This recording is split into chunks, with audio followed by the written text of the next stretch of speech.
Thank you very much. Just to say welcome to Mr. Hugh Ahern and Mr. Ryan Sharp and Ms. Amber Callahan. Thank you so much for coming before us today. And I think I've had the chance to, Hugh, I think you've been speaking with us before, so great to see you guys. Really appreciate it and love that you're talking about apprenticeships because I suppose as spokesperson on education, that's one of the key things that we're trying to drive out is really the opportunities for students at Leaving Cert, that there's so many ways for them to get to the career that they want. And sometimes it's people saying it to you. I think I read somewhere just recently, I think that on apprenticeships, that it is people who you know that say it to you, that's how people decide to take it up. So in other words, that it's not maybe coming from maybe schools or career guidance. It might be coming from someone you know, a friend or a family friend or someone in the family who might promote the course. So there is an awful lot of work that we need to do on this, I think, to promote the programme. I know, and as you've mentioned there, and the chair as well, you know, Minister Simon Harris has brought out the CAO reform.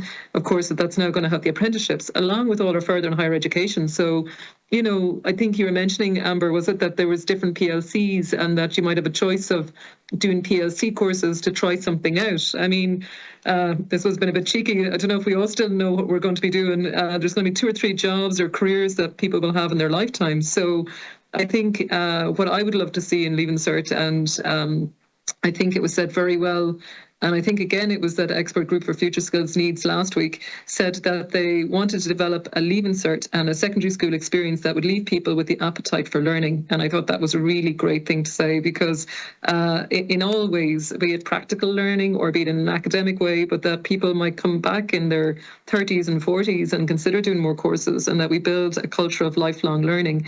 And potentially maybe now the Leaving Cert is not, you know, maybe it could be improved so that we're leaving students with a better feeling about education and about doing further and higher education.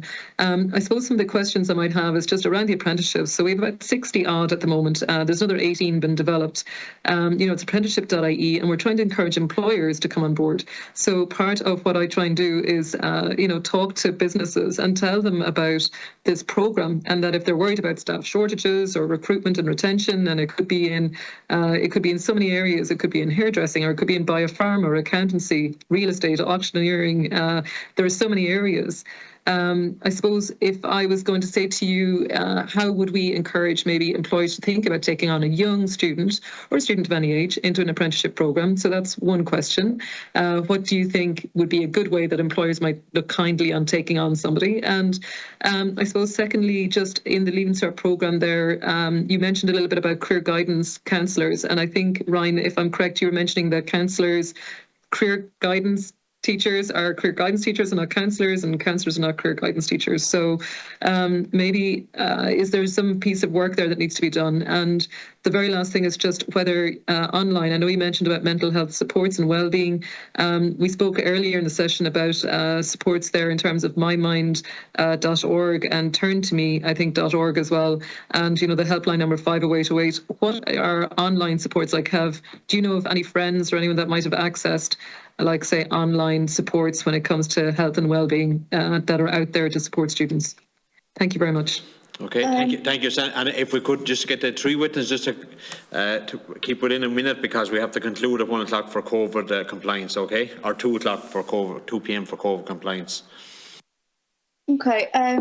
Well, for the employers taking on young people, I feel like after junior cert, they should have the option to go to ITs to be trained in the specific areas that they would like, and then employers couldn't really argue with them when they are trained to do the job. And regarding PLCs, I feel like they are very beneficial, but I also feel like if I had some sort of psychology learning in school, I would have went straight into my degree instead of spending 2 years doing PLCs. So I feel like classes like that are very beneficial. And regarding the counselling and guidance counsellors in mainstream school, you know, I never found any counselling, if it was even there. And guidance counselling, on the other hand, was quite difficult too. But in the Life Centre, I was able to access both guidance counsellor and counselling during the Leaving Cert and after the Leaving Cert. So I found that was very beneficial for me, but I know not all students have that. Thank you. I think I'd agree with everything Amber said, really. Just to touch on guidance counsellors and counsellors, the difference between them. I think counsellors aren't really looked as a necessary part of the education system.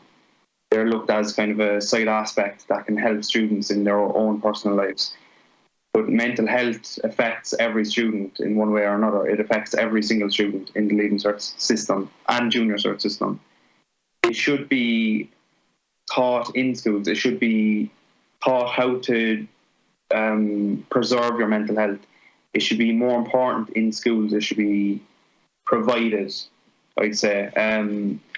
The HSE, they don't touch on it a lot. There's not counsellors provided. There 100% needs to be a huge reformation of the counselling in the Leaving Cert system. Sorry, just a quick note back to the counselling. I do know of quite a few people that would avail of the online services, but they're nowhere near to as beneficial as actual counselling. Like most of the time, this online stuff is a once-off thing. It doesn't give you continuous support. It's only there if you're in like immediate crisis, but not a serious crisis either, because they can't deal with that. So I feel like counselling in person is really needed, especially in mainstream schools. Thank you, Amber. I say we're going to run out of time there, but I'll just try and I'll send a written response to your office anyway. But so in relation to encouraging businesses to take on apprenticeships, I think that maybe a tax grant or tax could be given to the businesses that take them on. And then I would have touched on counselling services with yourselves during the school bullying. The committee mentioned of the Department of Education, the officials on before, mentioned of a leaflet. Now that leaflet, I do not believe, I was speaking with a couple of people while that was mentioned, and I have a feeling that the leaflet never reached certain schools, because it's the first time I've heard of a leaflet. Okay. So also, and then in relation to counselling services, I would have been involved with Turn to Me on their youth advisory panel there last year. They did put in quite a lot into a youth service, but I do believe that the department and the health service should really look at a school service for students, because I know the department, the officials on before said that it's a HSC matter, but I would see it more as a Department of Education matter, because it's the welfare of students, and like student welfare has been a topic of quite concerns in the last coming years. Like new policies have been brought out on student welfare, so I do believe that the department should take a greater concern in the student counselling. But maybe if the department if the committee would be able to get a copy of that leaflet for myself, I just definitely. We will share that. And I was just going to say, well done, because there is an incentive actually for employers, €2,000 to take on an apprentice, and another 1,000 if they keep them on after 6 months. So that is there. So well done. Yeah. And then I suppose that leaflet, we will work with the Cathaoirleach to make sure that that's circulated. It could be a case that perhaps it's sent to people within the school, and it just needs to be circulated out to students. Definitely. Thank you so much, Hugh, and to Amber and Ryan. Thank you for your time. I